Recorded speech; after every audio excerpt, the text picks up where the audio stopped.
Ops, ops, ops, saan ka pupunta? Huli ka. Don't worry, pagpe-pray lang kita.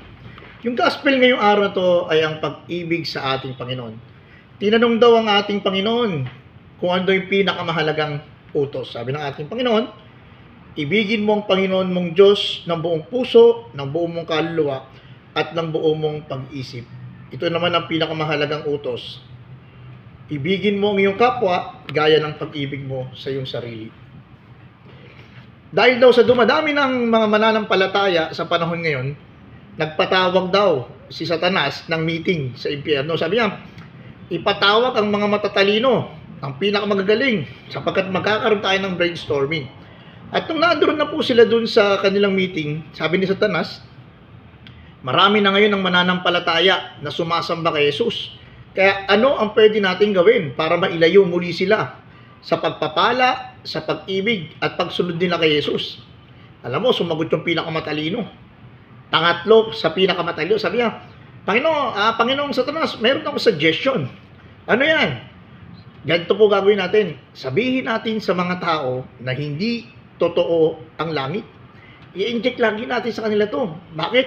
Dahil pag yun ang nakasanayan nila, yun naging pamantayan nila sa buhay, abay wala rin naman palang reward pagdating ng time. Ay, wala palang silbi yung paggawa nila ng mabuti. Dahil wala naman palang langit na pupuntahan. At pag yun ang pumasok sa utak nila, wala nang gagawa ng mabuti. Wala nang tutulong sa kapwa. Wala nang magmamahal. Wala nang iibig sa ating Panginoon. Wala nang iibig sa kapwa. Wala nang gagawa ng mabuti para sa ibang tao. Sabi nung pangalawa sa pinakamatalino, maganda yung naisip mo, brother. Pero may mas maganda tayong ituturo. Bukod sa ituturo natin yan, mas magandang ituro sa mga tao na hindi totoo ang impyerno. Bakit? Kasi pag na-inject natin sa utak ng mga tao na ito na hindi totoo ang impyerno, abay, wala palang kapahamakan na mangyari. Kahit pala gumawa ka ng mali, kahit gumawa ka pala ng pagkakasala, wala naman palang kaparusahan, wala naman palang impyerno na matatawag. Pag ganun ang pumasok sa utak nila, abay magpapakasama yan. Hindi maglilingkod dyan sa Diyos nila. Hindi nila ibibigay ang kanilang puso, ang kanilang isip, at ang kanilang kaluluwa. Bakit? Dahil mamahalin na lamang nila ang kanilang sarili. Wala nang magmamalasakit sa kapwa. Bakit? Wala namang kapahamakan. Walang impyerno na naghihintay sa kanila.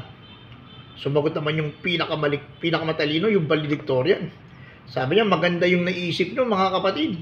Tama na ituro sa tao na hindi totoo ang langit. At maganda rin ituro sa tao na hindi totoo ang impyerno.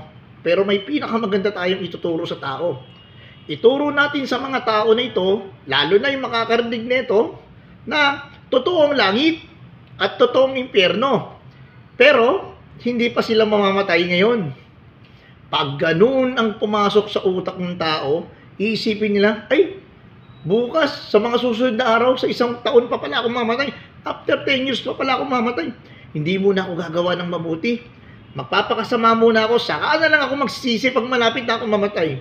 At pag ganun ang nangyari, yung mga tao magpapakasaya. Wala nang sasamba sa Diyos, wala nang mananalig, wala nang magpapatuloy sa paggawa ng mabuti. Lahat ay magkakaaway-away, magkakaroon ng pagkakabahagi, magkakaroon ng pride, magkakaroon ng avarice, magkakaroon ng kalaswaan, magkakaroon ng gluttony, envy, and sloth. Lahat ay pwedeng gawin sapagkat saka na lang daw sila magbabago pag malapit na silang mamatay. At pag ganun ang nangyari, saka natin papahintulot na kunin ang kanilang buhay na kung saan wala na silang pagkakataon para sumamba sa kanilang Diyos na buhay. Wala na silang pagkakataon para magsisi sa kanilang mga kasalanan. Mga kapatid ko sa pananampalataya, ito yung pagpapaalala sa atin ng gospel. Sabi dito, mahalin mo ang ating Panginoon ng buong puso, ng buong isip, ng buong lakas at buong kaluluwa. At ang pangalawa, mahalin mo ang iyong kapwa. Ito yung pinaka dapat nating gawin bago mahuli ang lahat. Kapatid ko sa pananampalataya, it is not too late. Pero ngayon, kailangan na natin gumawa ng mabuti para sa mga mahal natin sa buhay, para sa ating Panginoon, at sa mga kapatid nating lumalakad ngayon sa kadiliman. Hayaan mo sa oras na to, manalangin tayo, samahan mo ako. Ipagkaloob sa atin ang kalakasan, ang espiritu mga aliw, ang tapang, ang katatagan, para magpatuloy sa ating laban. Upang nang sa ganon, masabi natin, Lord, pag kinuha mo na ako, sasabihin mo sa akin, come, enter into my kingdom, my faithful servant. Dahil ginalingan mo sa lupa, may reward ka naman dito sa langit. In the name of the Father, Son, the Holy Spirit, Amen. Dakilang masalamat po sa araw na to na dapat ka naming ibigin. Ibigin ka namin ng buong puso, ng buong isip at ng buong kaluluwa. Salamat Panginoon sa pagkakataon. Patuloy ka naming sasambahin, dadakilain at luluwalhatiin. Itong samot dalangin namin sa matamis na pangalan ni Jesus ay Panginoon. Amen and amen. The Father, Son, the Holy Spirit. Amen. Muli-muli pa rin po. Mula pa rin po dito sa mga police station. Nagpapaalala at nagsabi, mapalad ka sapagkat nahuli ka ni Kristo. God bless.